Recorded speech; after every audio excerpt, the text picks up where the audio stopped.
దక్షిణ ఇండియా సంఘం కృష్ణా గోదావరి అధ్యక్ష ఖండం పరిశుద్ధ ఆంధ్రేయ మహాదేవాలయం తరపున ఈ పవిత్రమైనటువంటి ఆదివారం నాడు మీకు సమర్పిస్తున్నటువంటి ఆరాధనకు వాక్య విశ్లేషణకు నా తరపున నాయకుల తరపున మిమ్మల్ని ఆహ్వానిస్తూ ఇది మీ జీవిత వికాసానికి ఆధ్యాత్మికమైనటువంటి పటిష్టతకు దోహదం చేస్తుందని విశ్వసిస్తూ మిమ్మల్ని ఆహ్వానిస్తున్నాను.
ఈ ఆదివారమునకై ఏర్పాటు చేయబడిన దేవుని వాక్యము పరిశుద్ధ యోహాను సువార్త 14వ అధ్యాయం 1 నుండి 7 వచనాల వరకు.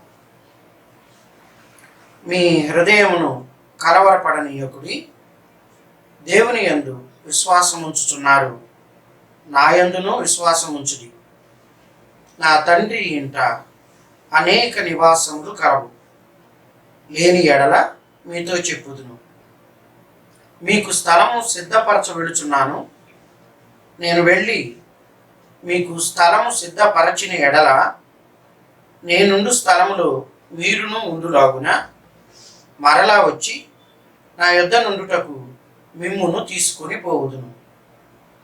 నేను వెళుచున్న స్థలమునకు మార్గము మీకు తెలియనని చెప్పాను. అందుకు తోమ, ప్రభువా, ఎక్కడికి వెళుచున్నావో మాకు తెలియదే, ఆ మార్గం ఎలాగూ తెలియనని ఆయన అడుగగా, యేసు, నేనే మార్గమును సత్యమును జీవమును, నా ద్వారానే తప్ప ఎవడును తండ్రి యొద్దకు రాడు. మీరు నన్ను ఎరిగి ఉంటే నా తండ్రిని ఎరిగి ఉందురు. ఇప్పటి నుండి మీరు ఆయనను ఎరుగుదురు, ఆయనను చూచి ఉన్నారని చెప్పాను. ఈ మటుకు వాక్యం సరి.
పరిశుద్ధ ఆంధ్రేయ మహాదేవాలయం తరపున మిమ్మలను ఈ విధంగా కలుసుకోవటానికి, దేవుని వాక్యాన్ని విశ్లేషించడానికి నాకు అనుగ్రహించబడినటువంటి ఆధిక్యతను బట్టి దేవుని నామాన్ని స్తుతిస్తూ ఈ ప్రత్యేకమైనటువంటి కాలంలో దేవుని వాక్యాన్ని ఏ విధంగా అవగాహన ఆకలింపు చేసుకోవాలో దానిని చేసుకోవటానికి మనం ప్రయత్నం చేద్దాం.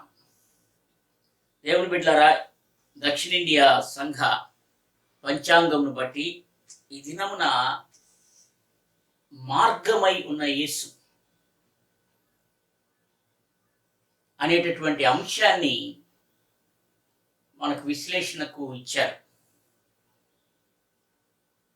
చదువుబడినటువంటి భాగంలో యోహాను సువార్త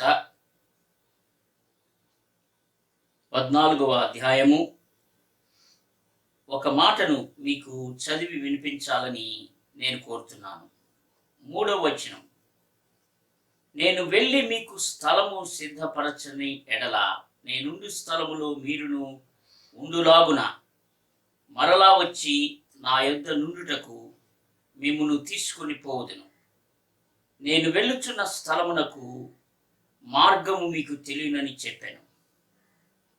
అందుకు తోమా, ప్రభువా, ఎక్కడికి వెళ్ళుచున్నావో మాకు తెలియదే, ఆ మార్గం ఎలాగూ తెలియనని ఆయనను అడుగగా, యేసు, నేనే మార్గమును సత్యమును జీవమును, నా ద్వారానే తప్ప ఎవడును తండ్రి యొద్దకు రాడు. ఆ మార్గం ఎలాగూ మాకు తెలియను. ఈ మాట నన్ను చాలా ఆకట్టుకుంది. ఆ మార్గం ఎలాగూ తెలియను. మనిషిని ఒక సామాజిక జీవిగా అభివర్ణిస్తాడు, ఏ సోషల్ బీయింగ్. కానీ బైబిలు ప్రకారము మనిషి ఆధ్యాత్మిక జీవి, a spiritual being, basically and fundamentally. దీనిని కాదనగలిగినటువంటి వారు ఎవరు లేరు. ఎందుకంటే మానవుణ్ణి సృష్టించింది దేవుడు కాబట్టి ఆ మానవునిలో ఒక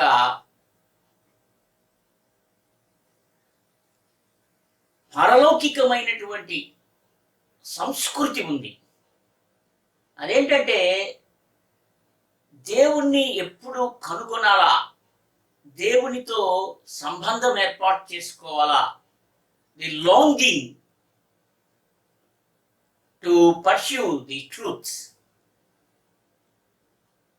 సత్యాన్ని అన్వేషించేటటువంటి ఆ తపన, ఆ ఆకాంక్ష, ఆ ఆతృత, ఆ కోరిక అతనిలో పుట్టుకతోనే వచ్చినటువంటి గుణం అన్నది. Involved character of human. దీనిని మనము జాగ్రత్తగా అర్థం చేసుకోవాలా. దేవుని యొక్క ఆ అంశము అనేది, దైవాంశం అనేది మానవులలో పుట్టుకతోనే వచ్చినటువంటి ఒక అంతర్లీనమైనటువంటి గుణం. అదొక స్వభావం. దానిని ఎవరు కాదనలేరు. ఆధ్యాత్మిక జీవి అయినంత మాత్రాన ఆయన ఆధ్యాత్మికమైపోయాడు అని చెప్పడం కష్టం. ఆధ్యాత్మిక జీవితం అనేది సామాజిక జీవితానికి ఒక సమతుల్యను ఇవ్వగలిగేటటువంటి, ఒక సాదృశ్యతను ఇవ్వగలిగేటటువంటి శక్తి ఈ అవగాహనలో ఉన్నది అనేటటువంటి విషయాన్ని మనం గ్రహించాలా. అన్ని మతాలలో దేర్ ఆర్ మెనీ క్వశ్చన్స్. దేని మీద ఈ ప్రశ్నావళి పరంపరలు ఉంటాయంటే ఆ దైవాంశము గూర్చి, ఆ దేవుని గూర్చినటువంటి ప్రస్తావన, దేవుని గూర్చినటువంటి విశ్లేషణ, దేవుని గూర్చినటువంటి ఆ యొక్క ఆకలింపు చేసుకునేటటువంటి తపన ఉన్నప్పటికీ నాకు తెలిసినంత వరకు అన్ని గ్రంథాలలో ప్రశ్నలు వేసేటటువంటి, విశ్లేషణలు చేసేటటువంటి ఆ ప్రక్రియను నేను చూస్తున్నాను. Questions after questions, reflections, interpretations, విశ్లేషణలు, వ్యాఖ్యానాలు, గ్రంథస్థపూరితమైనటువంటి సంపద మనకి చాలా ఉంది. కానీ మానవుడు వేసేటటువంటి దైవాంశ సంభూతమైనటువంటి ప్రశ్నలకు జవాబు నీకెక్కడ దొరుకుతుందంటే బైబిల్లో దొరుకుతుంది. ఒక సమగ్రమైనటువంటి, సంపూర్ణమైనటువంటి జవాబులు యేసుక్రీస్తు అవతారములు, యేసుక్రీస్తు యొక్క జీవితంలో, జీవనంలో, ఆయన యొక్క త్యాగములో, ఆయన యొక్క మరణాన్ని జయించినటువంటి ఆ పునరుద్ధాన సత్యములో మనకు కావలసినటువంటి, లోకానికి అందించవలసినటువంటి ఆ యొక్క జవాబులు ఉన్నాయనేటటువంటి విషయాన్ని మనం గ్రహించాలి. దేవుని బిడ్డలారా, మానవుడు ఏదో ఊహాజనితమైనటువంటి ఆధ్యాత్మిక లోకంలో జీవించేవాడు కాదు, కానీ అనుభవంలోనికి తెచ్చుకుని దాన్ని వాస్తవికం చేసుకునేటటువంటి ఆ యొక్క ప్రయాసతో కూడినటువంటి ప్రయాణం మానవుడిది జీవితంతా. అంటే ఏంటన్నమాట, దైవాంశ సంభూతం అంటే absolute. He wants to relate to the absolute always, the ultimate God. అంటే దేవునితో ఆ భేటీ పడి, దేవునితో ముడిపడి, దేవునిలో లీనమై, దేవుని కొరకు జీవించేటటువంటి ఆ తత్వము మానవులలో దేవుడు పెట్టినటువంటిదే ఆశది. కాబట్టి ఏదో ఊహాజనితమైనటువంటి లోకంలో జీవించటం కంటే దేవుని సత్యమైనటువంటి, దేవుని యొక్క ఆ అంశములోనికి ప్రవేశించడం అనేది అదొక సవాలుతో కూడినటువంటి అనుభవంగా మనం గ్రహించాలి. అప్పుడే దేవుని పట్ల స్పష్టత వస్తుంది మనకి. The clarity of your spiritual journey when you link with the ultimate.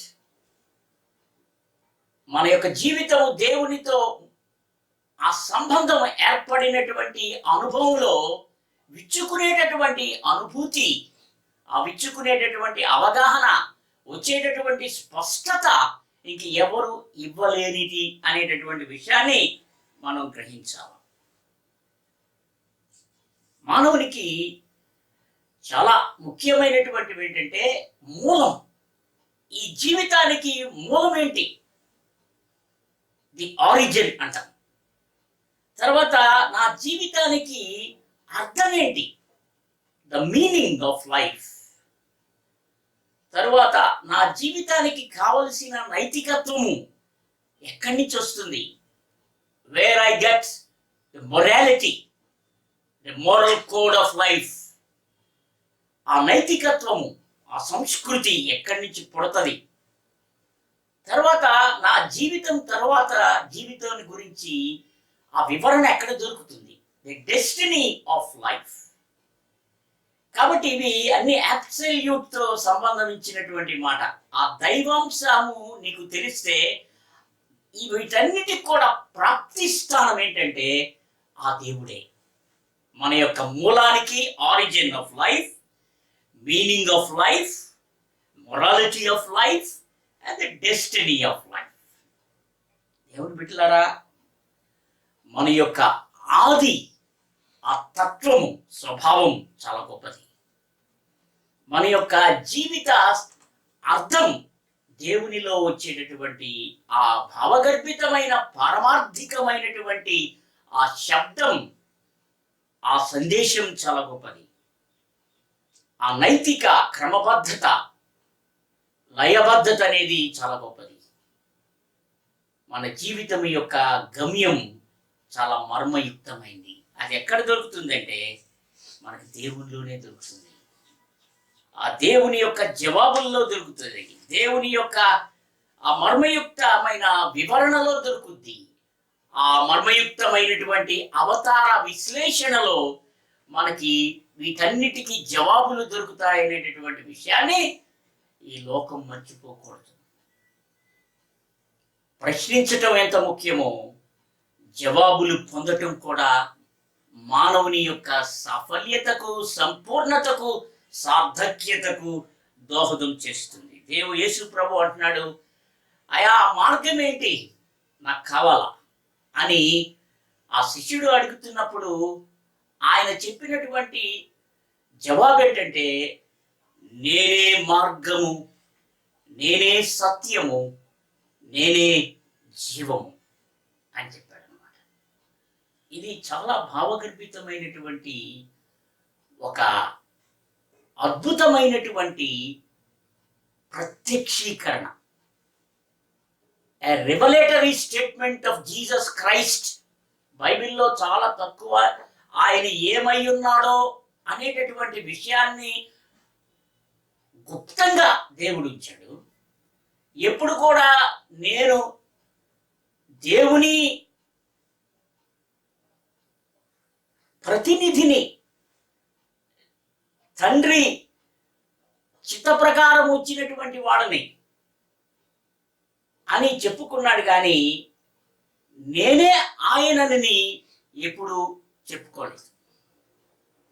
నేనే ఆది సంభూతుడనని ఎప్పుడు చెప్పుకోలేదు.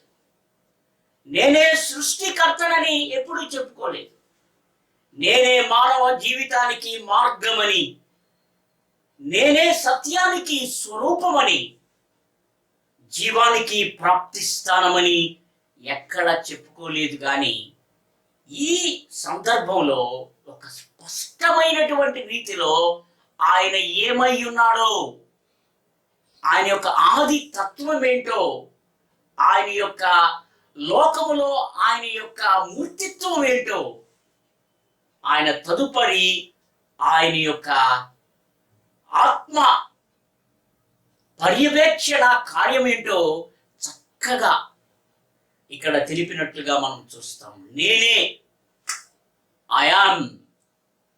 ఇది చాలా మూల భాషలో చాలా అర్థం ఇచ్చేటటువంటి the existence of God, the factuality of God, the truth of God, the manifestation of God ఈ రివీల్డ్ త్రూ ఐ యామ్.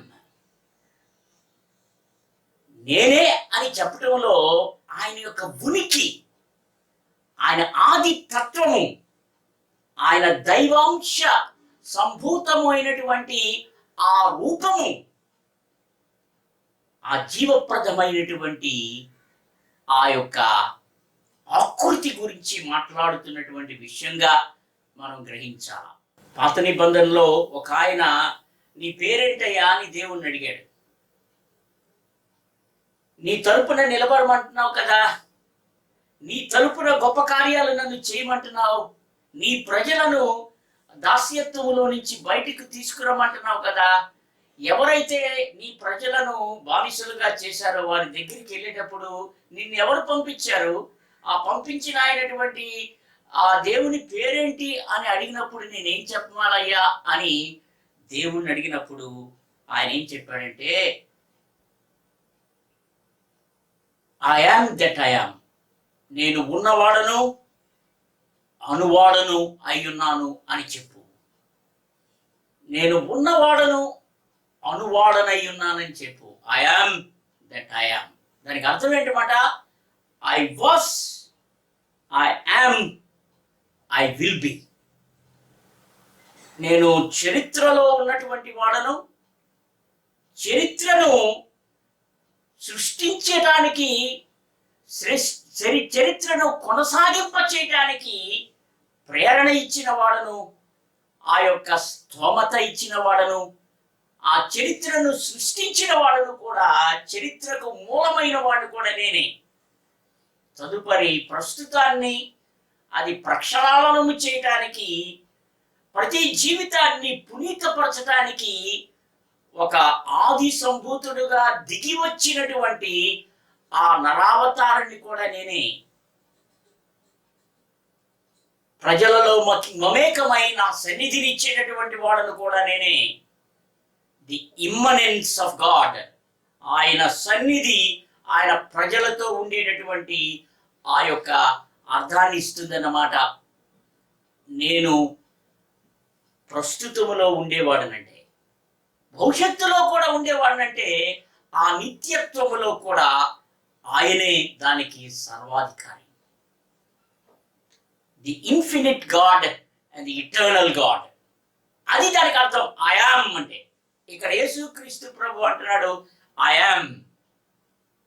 దేవుని బిడ్డలారా, ఎంతో భావగర్భితమైనటువంటి అర్థాన్ని చేకూర్చేటటువంటి ఒక సత్యాన్ని మనం ఇక్కడ గ్రహిస్తున్నట్లుగా మనం చూస్తున్నాం. దేవుని బిడ్డలారా, కొలసీలకు రాసినటువంటి పత్రికలో 1వ అధ్యాయంలో 15 నుంచి 17 వరకు మనం చూసినట్లయితే అది చాలా భావగర్భితమైనటువంటి మాటలు. యేసు క్రీస్తు యొక్క దైవత్వాన్ని కళ్ళకు కట్టినట్లు చూపించేటటువంటి ఆ భావజాలం ఇక్కడ చూస్తున్నాం. యేసుక్రీస్తు గురించి చెప్పబడిన మాటలు వినండి. ఆ కుమారుని యందు మనకు విమోచనము అనగా పాప క్షమాపణ కలుగుచున్నది. ఆయన అదృశ్య దేవుని స్వరూపివైన సర్వ సృష్టికి ఆది సంభూతుడనై ఉన్నాడు. ఎలయనగా ఆకాశమందున్నవి భూమి అందున్నవి, దృశ్యమైనవి గాని అదృశ్యమైనవి గాని, అవి సింహాసనములైనను ప్రభుత్వములైనను ప్రధానులైనను అధికారములైనను సర్వమును ఆయన యందు సృజింపబడెను. సర్వమును ఆయన ద్వారాను ఆయనను బట్టి సృజింపబడెను. ఆయన అన్నిటికంటే ముందుగా ఉన్నవాడు, ఆయనే సమస్తమునకు ఆధారభూతుడు. ఇక్కడ ఒక స్పష్టంగా దేవుని గ్రంథములో యేసు క్రీస్తు యొక్క ఆ ప్రీ ఎగ్జిస్టెన్స్ ఆ విషయాన్ని, ఆ ఆది సంభూతుడుగా ఉన్నటువంటి ఆయన యొక్క ఆ ఉనికిని తెలియచేసినటువంటి వాడు పౌలు మాట. ఏమంటున్నాడు? అదృశ్య దేవుని స్వరూపివై సర్వ సృష్టికి ఆది సంభూతుడనై ఉన్నాడు అంటున్నాడు మాట. ఇక్కడ అయాం అని యేసుక్రీస్తు చెప్పాడంటే దానికి అర్థం ఏంటన్నమాట, ఈ సృష్టి అంతటికీ ముందున్నటువంటి వాడను, ఆది సంభూతుడను, నేను లేకుండా ఏది జరగలేదు, సర్వమును సృష్టించినటువంటి వాడును, ఆ సృష్టికర్తను, విమోచకుణ్ణి నేనే అని చెప్పినటువంటి దేవుడు ఆయాన్. ఇక్కడ ఏం చెప్తున్నాడంటే, నేనే మార్గమును జీవమును సత్యమును అని చెప్తున్నాడు అన్నమాట. అంటే దానికి ఏమి అర్థం అంటే,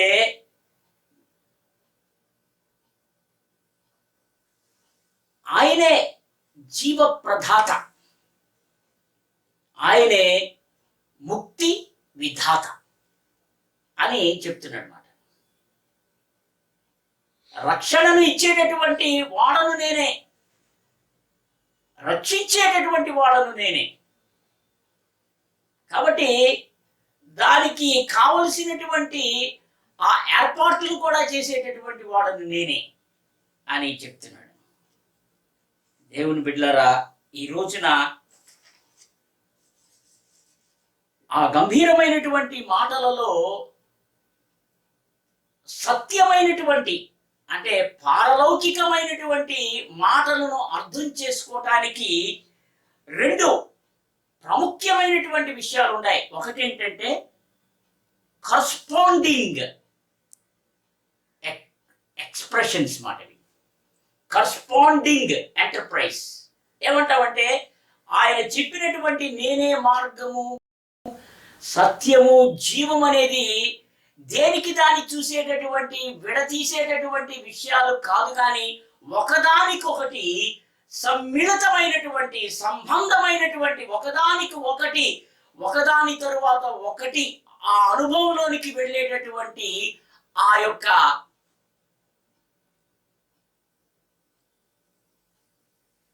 పొందిక, ఆ యొక్క ఒకదానికొకటి మీద పట్టు కలిగినటువంటి ఆ అనుభవము ఉందని చెప్పాలి.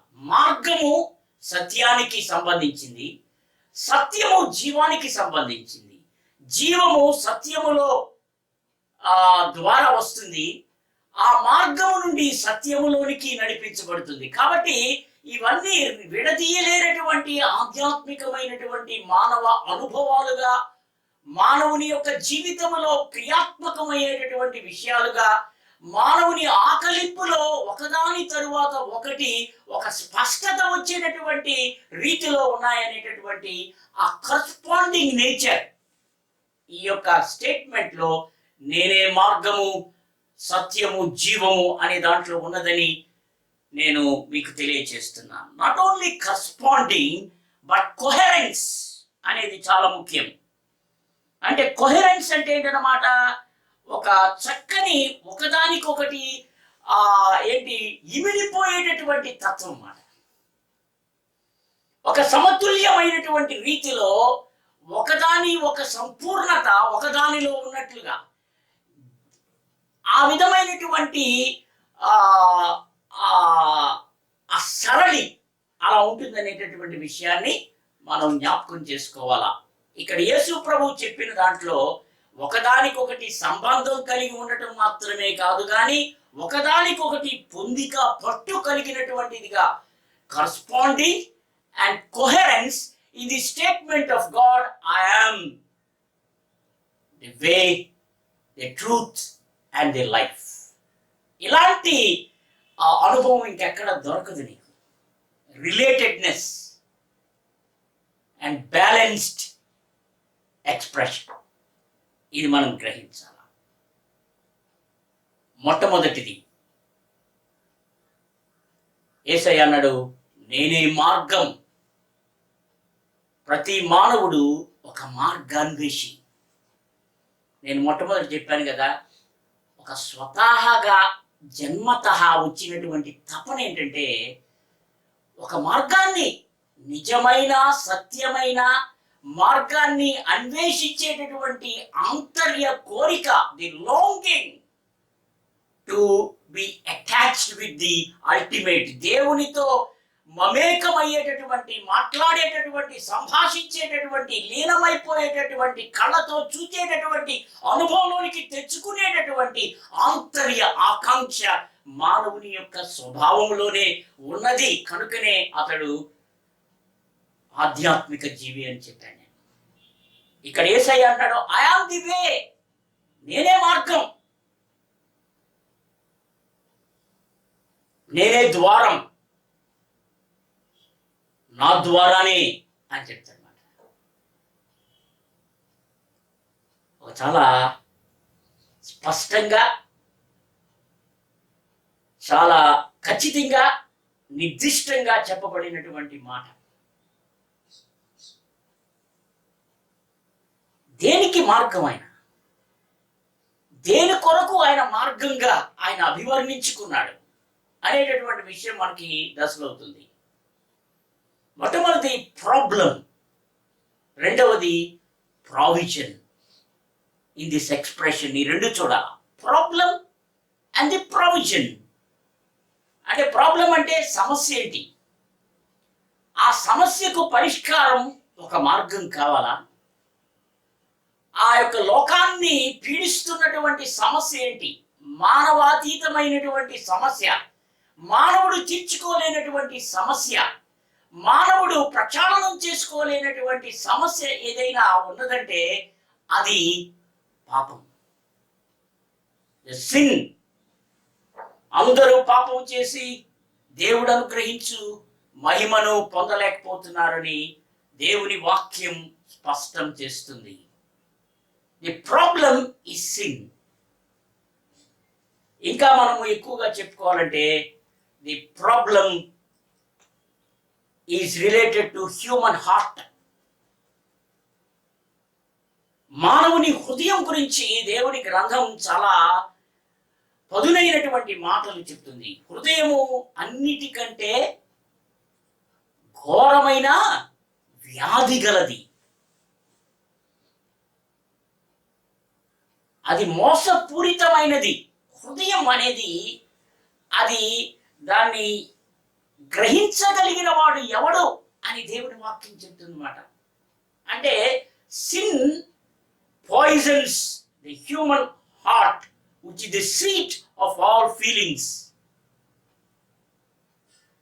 ఇది పాడు చేసింది సాతాను అన్నమాట. మానవుని హృదయాన్ని అది విషపూరితం చేసింది. మానవుని యొక్క ఆ తలంపులకు, మానవుని ఎంపికలకు, మానవుని యొక్క జీవన విధానానికి కారణమైనటువంటి ఆ హృదయాన్నే మోసం చేసి, దగా చేసి, అది పైశాచిక శక్తితో నింపబడినదిగా, ఘోరమైనటువంటి వ్యాధి గలిదిగా తయారైపోయిందని చెప్తుంది. That is the problem.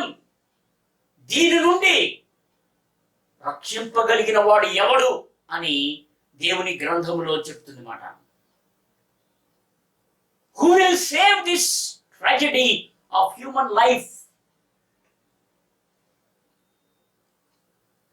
హృదయం అనేది చాలా చాలా ఘోరమైంది. దానిని మార్చడానికి వచ్చినటువంటి వాడు యేసుక్రీస్తు ప్రభు. మానవుని జీవితాన్ని సంపూర్ణంగా ప్రక్షాళనం చేసి, పవిత్రీకరించి, పరిశుద్ధపరిచి, ఒక రూపాంతరీకరణ అనుభవంలోనికి తీసుకెళ్ళగలిగినటువంటి వాడు యేసుక్రీస్తు ప్రభు. ఈ పాపము నుండి తప్పించగలిగినటువంటి వాడు యేసుక్రీస్తు ప్రభు. సమస్య ఏంటో చెప్పాను కదా, పాపము. ఆ పాపము మానవుని హృదయాన్ని దోచుకుంది. అంటే ఏంటన్నమాట, ఈవిల్ ఓరియంటెడ్ అయిపోయింది మాట. అంటే పైశాచిక ప్రాబల్యముతో మానవుని జీవితం దేవుడిచ్చినటువంటి ఆ యొక్క ఆది స్వభావాన్ని పోగొట్టుకున్నట్లుగా మనం చూస్తున్నాం. దేవుడు ఒక్కడే. దేవుని బిడ్డలారా, దీని నుండి నవీనపరిచి, నూతన హృదయాన్ని ఇవ్వగలిగిన వాడు ఆయన ఒక్కడే అని దేవుని గ్రంథం చెప్తుంది. మార్పు తేగలిగినటువంటి వాడు ఆయనే అని చెప్తుంది అన్నమాట. కాబట్టి దేవుని బిడ్డలారా, ది ప్రాబ్లం గురించి చెప్పాను. ప్రావిజన్ ఏంటంటే, ఆయన ఈ యొక్క పాప పంకిలమైనటువంటి అనుభవాన్ని నుంచి, ఈ హృదయము పాప పంకిలమైపోయినటువంటి అనుభవాన్ని నుంచి తప్పించడానికి యేసుక్రీస్తు ప్రభువే దానికి ఒక రక్షణ మార్గాన్ని చూపించాడనమాట. Jesus himself a way of salvation. ఇది చాలా గొప్పది. నేనే మార్గము అనేటటువంటి విషయంలో మనం జ్యోతకం చేసుకోవలసినటువంటి విషయం ఏంటంటే, యేసుక్రీస్తు ప్రభు చెబుతున్నటువంటి ఒక భావగర్భితమైనటువంటి సందేశం ఏంటంటే, I am the way for salvation. రక్షణను గూర్చిన విషయాలు, విశ్లేషణలు ఎన్నో ఉండొచ్చు, కానీ నేనే దానికి మార్గం అని చెప్పగలిగినటువంటి వాడు, ముందు నిలబడి నేనే అని చెప్పగలిగిన వారు ఎవ్వరు కూడా నాకు కనిపించవా. యేసయ్య అంటాడు, నేనే రక్షించేవాడను. ఎలా రక్షించాడు? ఆయన అవతార పురుషుడై ఈ లోకములో 33.5 సంవత్సరాలు జీవించి, ఆయన ఒక యజ్ఞము చేసి, శిలువ యజ్ఞం చేసి ఆయన విమోచకుడైనట్లుగా మనం చూస్తున్నాం. ఆయన ఒక యజ్ఞ పశువుగా మారి ప్రతి మనిషిని ఆయన మార్చటానికి, హృదయాన్ని మార్చటానికి, జీవితాన్ని మార్చటానికి ఒక మార్గమైనాడు. ఆ యాకోబు బావి దగ్గర ఒక ఆమె వచ్చింది. ఆమె పాపపు జీవితంలో జీవిస్తుంది, శరీరాన్ని నమ్ముకుంది, హృదయం అంతా విషపూరితమైపోయింది. కానీ ఆయన అడుగుతుంది, అయ్యా నాకు నీళ్ళు ఇస్తావా అని అడుగుతుంది.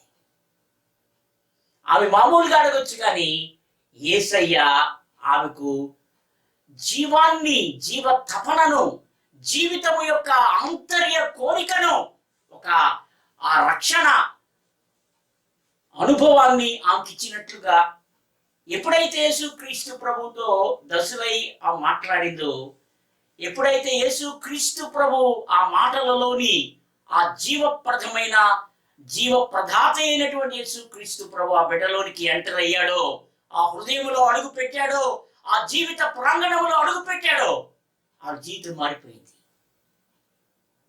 ఏ transforming way, a way of salvation. యేసుక్రీస్తు ప్రభు ఒక పాపాత్మురాలను వ్యభిచారంలో పట్టుకొచ్చి ఆయన ముందు పెడితే, మీలో పాపం లేని వాడు ఎవరైనా రాయి వేయమంటే ఎవ్వరూ వేయలేదు. అంటే దానికి అర్థం ఏంటన్నమాట, అందరూ పాపులే.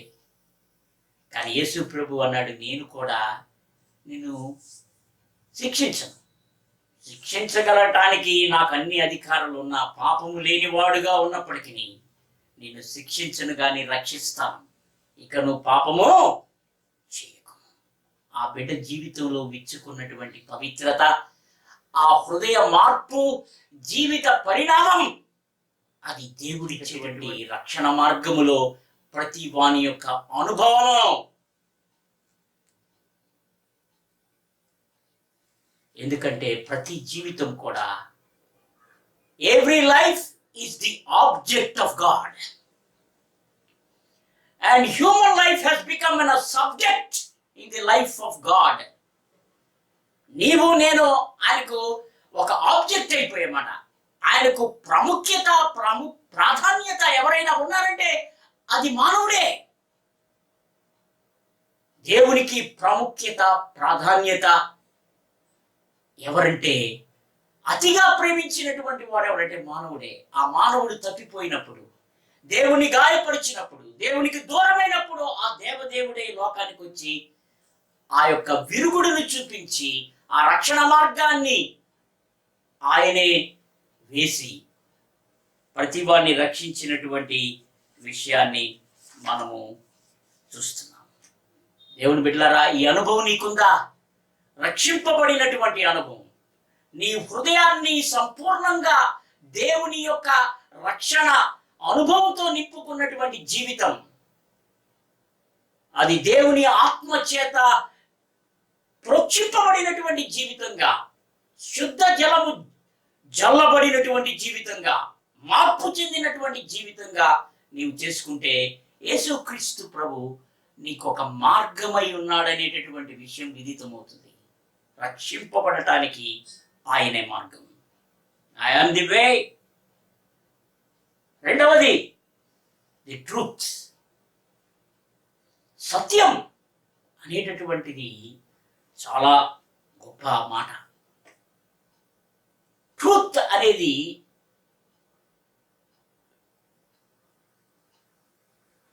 అన్ని గ్రంథాలలో there are many pieces of truth.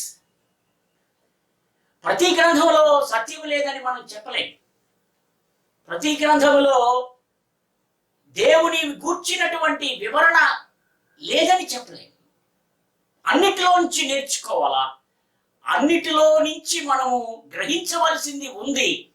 కానీ దాని యొక్క సంపూర్ణత, దాని యొక్క స్వరూపం యేసుక్రీస్తులో కనబడింది అని నేను తెలుసుకున్నాను. When you are bringing the pieces of truth and you will get the shape of Jesus Christ. ఈ సత్యము యొక్క సంపూర్ణత యేసుక్రీస్తు ప్రభు. ఏంటా సత్యం? ఆ వాక్యము, ఆదియందు వాక్యము ఉండెను, వాక్యము దేవుని యొద్ద ఉండెను, వాక్యము దేవుడై ఉండెను, ఆ వాక్యము శరీరధారి అయి కృపాసత్య సంపూర్ణుడిగా మన మధ్య నివసించెను. That is called the truth, historic enactment of God. దాన్ని ఎవరు కాదనలేదు. క్రీస్తు పూర్వము, క్రీస్తు శకము అనేటటువంటి ఆ యొక్క కాల పట్టిక యేసుక్రీస్తు యొక్క జన్మంలో నుంచే వచ్చింది. కాబట్టి దేవుని బిడ్డలారా, ఆ ఆది వాక్యము, ఆది అక్షర, ఆది శబ్దం ఆకృతి దాల్చినటువంటి విషయాన్ని, ఆ యొక్క అక్షరమే ఆకృతి దాల్చింది, ఆ వాక్యమే ఆకృతి దాల్చింది, ఆ శబ్దమే స్వరూపమైనట్లుగా మనం చూస్తున్నాం. అది సత్యం. దేవుని బిడ్డలారా, కానీ సాతానుడు ఏం చేస్తున్నాడంటే ఆ సత్యాన్ని ఏమంటాము, అబద్ధంగా చేసేటటువంటి, అండర్ ది కవర్ ఆఫ్ లై వీఆర్ ఎక్లిప్సింగ్ ది ట్రూత్. సాతానుడు చేసేది ఏంటంటే ప్రతి వారికి అంధత్వాన్ని కలుగు చేస్తున్నాడు. దీనిని గ్రహించకుండా యేసుక్రీస్తు ప్రభు యొక్క ఆది తత్వాన్ని, ఆయన రక్షణ స్వరూపాన్ని, ఆయన నిత్యత్వం యొక్క భవిష్యత్తును అర్థం చేసుకోకుండా ఈ సాతానుడు ప్రతి జీవితానికి అది ఏం చేస్తున్నాడంటే గుడితనం కలిగి చేస్తున్నాడు. ప్రతివాడు ఒక భ్రమలో జీవిస్తున్నాడు. ప్రతివాడు ఏంటంటే ఒక అబద్ధ జీవితంలో, ఏ లైఫ్ ఆఫ్ లైఫ్. మొట్టమొదటే సాతానుడు ఏంటి చేశాడంటే అబద్ధం ఆడాడు. ఇది తినొచ్చు, దేవుడు అలా చెప్పాడు కానీ ఇది తినొచ్చు. The culture of lie. The satan is the root cause and the root for lying. And the culture of life అంటే అబద్ధ సంస్కృతిలో జీవిస్తున్నటువంటి అవాస్తవికమైన జీవితాన్ని నుంచి దేవుడు సత్యములోనికి నడిపించేటటువంటి వాడని, అసత్యము నుండి సత్యములోనికి నడిపించేటటువంటి ఆయనే మార్గమని మనం మర్చిపోకూడదు. దేవుని బిడ్డలారా, ఆకృతి దాల్చినటువంటి దేవాది దేవుడు అదే సత్యం. పిలాతు అంటున్నాడు, అయ్యా నువ్వు రాజువా? రాజువే. కానీ నా రాజ్యము ఈ లోక సంబంధమైంది కాదు, ఇది పరలోక సంబంధమైంది. నా మార్గము ఈ లోక సంబంధమైంది కాదు, అది పరలోక సంబంధమైంది. నేను ఇచ్చేటటువంటి సత్యము అది పారమార్థికమైనటువంటిది. ఆ భాష్యమే గొప్పది, అది సత్యం అని చెప్తే, సత్యం అంటే ఏంటో అని పిలాతు అడిగాడు. What is truth? కానీ ఒక అవాంఛనీయమైనటువంటి విషయం ఏంటంటే పిలాతులో ఆ ప్రశ్న అడిగి వెళ్ళిపోయాడు. He questioned what is truth, but he is not waited for the answer of Jesus Christ. దేవుని బిడ్డలారా, ప్రతి వారికి ప్రశ్నలు ఉన్నాయి తెలుసుకోవాలని. కానీ ఆ ప్రశ్నలకు విశదీకరించేటటువంటి సమయంలో, దేవుని పరిశుద్ధాత్మ నిన్ను తాకేటటువంటి సమయంలో, నీతో మాట్లాడేటటువంటి సమయంలో నీవు దూరం అయిపోవటం అనేది ఒక అవాంఛనీయమైనటువంటి సంఘటన. The tragedy in life, away from truth, away from understanding, away from listening. నువ్వు వినటం లేవు, గ్రహించటం లేదు, దానిని సాక్షాత్కరించుకోలేనటువంటి ఆ దౌర్బల్యతతో సాతానుడు నిన్ను నడిపేస్తాడు. పిలాతు కూడా సత్యాన్ని గురించి అడిగాడు కానీ యేసుక్రీస్తు ప్రభు చెప్పేటటువంటి జవాబుకు ఆయన వెయిట్ చేయలే. నిన్ను దూరం చేసేస్తుంది సుమా సత్యము నుండి. యేసుక్రీస్తు ప్రభువే is an embodiment of truth. ఏదైతే సత్యం ఉన్నదో, ఏ దేవుడైతే ఆది దేవుడో, నీ ముందు నిలిచినటువంటి దేవుడు, నీకు భవిష్యత్తును కలుగ చేసేటటువంటి దేవుడు, అదే సత్యం.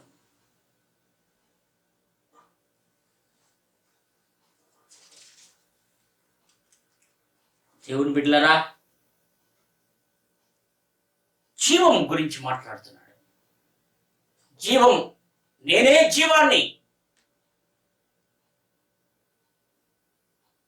అద్వితీయ సత్య దేవునిని తెలుసుకొనటం, ఎరుగుటయే నిత్య జీవం. అన్నాడు యోహాను సువార్త 17వ అధ్యాయం 3వ వచనంలో. అద్వితీయ దేవుణ్ణి తెలుసుకోవటమే అది నిత్య జీవం.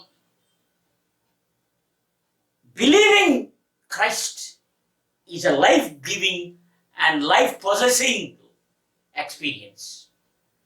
విశ్వసించుట ద్వారా ఆ జీవాన్ని, దేవుడిచ్చేటటువంటి సమృద్ధి జీవితాన్ని, నేను జీవాన్ని దాన్ని సమృద్ధిగా ఇవ్వటానికి ఈ లోకానికి వచ్చానని దేవుడు చెప్తున్నాడు అనమాట. ఆ జీవం ఏంటంటే దేవుని శీలాన్ని పొందటం, దేవుని లక్షణాన్ని పొందటం, దేవుని యొక్క ఆ యొక్క పవిత్రతను పొందటం, దేవుని యొక్క ప్రేమతో నింపబడటం, దేవుని సమాధానంతో నింపబడటం, ఆధ్యాత్మిక వనరులతో మనిషి జీవితం తులతూగటం అనేటటువంటిది అది జీవప్రదం. అది దేవుడిచ్చేటటువంటి అనుభవం. The character and experience, the flood of grace in life, ఇది జీవప్రదం. అంతేకాకుండా మనము మరణించిన తరువాత కూడా ఆ పరలోకానికి వెళ్ళేటటువంటి ఆ నిత్యత్వాన్ని ఇవ్వగలిగినటువంటి జీవ మార్గం ఇది. జీవితం జీవప్రదం అవటం మాత్రమే కాదు, కానీ దేవుని లక్షణాలతో, దేవుని స్వభావంతో, శీలంతో నింపబడటం మాత్రమే కాదు, కానీ మనము తదుపరి జీవితాన్ని దేవునితో సదా జీవించేటటువంటి ఆ నిత్యత్వములోనికి వెళ్ళేటటువంటి కొనసాగింపు యేసుక్రీస్తులో ఉంది. అందుకే యేసుక్రీస్తు ప్రభు చెప్తున్నాడు, నేనే మార్గమును, జీవమును, సత్యమును, నా ద్వారానే తప్ప ఎవ్వడును పరలోకానికి వెళ్ళలేడు. ఇది ఒక స్పష్టమైనటువంటి మాట. దేవునిలో, యేసుక్రీస్తులో చివరిగా నేను చెప్తున్నాను, ఎందుకు మార్గమై ఉన్నాడో, ఎందుకు సత్యమై ఉన్నాడో, ఎందుకు జీవమై ఉన్నాడో ఆయనలో ఇవన్నీ మనం చూస్తున్నాం. ఒకటేంటంటే యేసుక్రీస్తులో ఆ ఈవిల్, ఆ సైతాను పైశాచికమైనటువంటి ప్రభావం, పైశాచికమైనటువంటి ఆ యొక్క ఆ స్థితి నుంచి తప్పించబడేటటువంటి ఆ దేవుడు ఎవరంటే యేసుక్రీస్తు ప్రభు. సైతాను చితక అంటే తలను చితక కొట్టగలిగినటువంటి వాడు, పాపాన్ని తీసివేసేవాడు, కోల్కటి వేడుతో తీసేసేటటువంటి వాడు యేసుక్రీస్తు ప్రభు. Evil, there is no place when Jesus comes to life. రెండవది మీనింగ్. మనిషికి ఎప్పుడైతే ఆ అర్థం వస్తుందో ఆ మనిషి జీవితం అది సార్థక్యత, సిద్ధి వస్తుంది. యేసుక్రీస్తులో పాపాన్ని తీసేసినప్పుడు, ఆ యొక్క శాపాన్ని తీసేసినప్పుడు మనిషికి అర్థం వస్తుంది. అర్థం ఇవ్వగలిగిన వాడు ఆయనే. మనిషిలో నీతి అనేటటువంటి పారమార్థికమైనటువంటి నీతితో, విశ్వాసంతో సంపాదించుకున్నటువంటి నీతివంతుడిగా తీర్చబడేటటువంటి అనుభవంలోనికి మానవుడు వెళ్తున్నాడు. అంతేకాకుండా ఆ నిత్యత్వానికి కావలసిన అర్హత, the eligibility to enter into the eternity అనేది యేసుక్రీస్తులో అవన్నీ చక్కగా నెరవేరినాయి. ఈవిల్ని కోకటి వేలుతో తీసేయటం, మానవుని జీవితానికి రక్షణ పదంలో నడిపించడం వలన ఒక అర్థాన్ని ఇవ్వటం, దేవునిలో ఉండటం వలన నీతిమత్తంగా జీవించటం, జీవితం తర్వాత ఆ యొక్క నిత్యత్వంలోనికి వెళ్ళటం.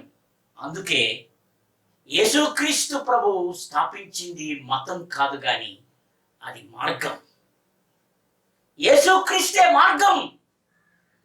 రక్షింపబడటానికి మార్గం, సత్యాన్ని సాక్షాత్కరింపజేసుకోవటానికి మార్గం, నిత్యత్వానికి ఆయనే మార్గం. కాబట్టి మతం కాదు, కానీ అది ఒక మార్గం, అది ఒక అనుభవం, అది ఒక అనువాదం.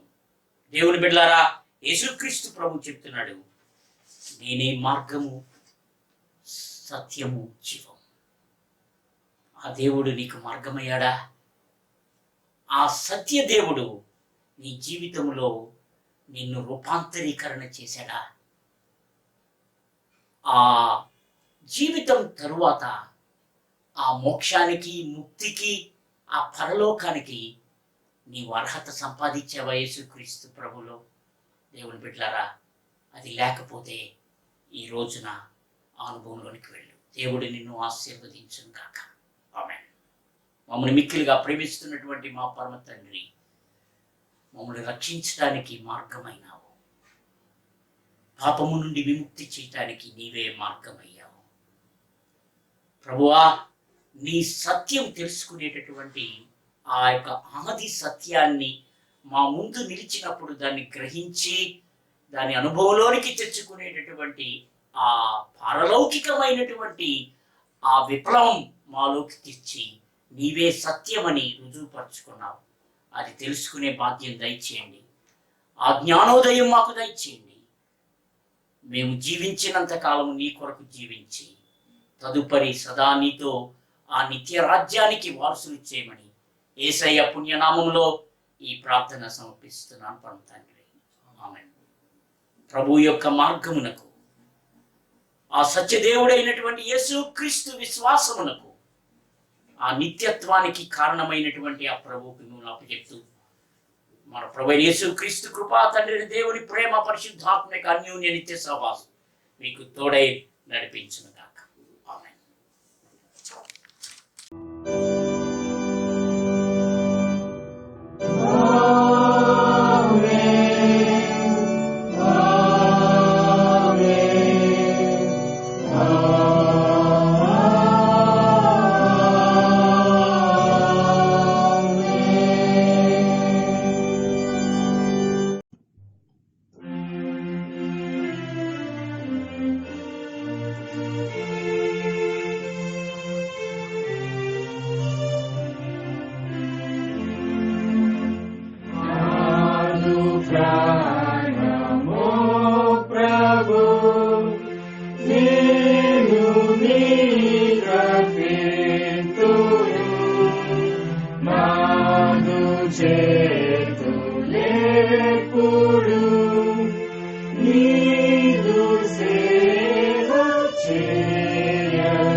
Ni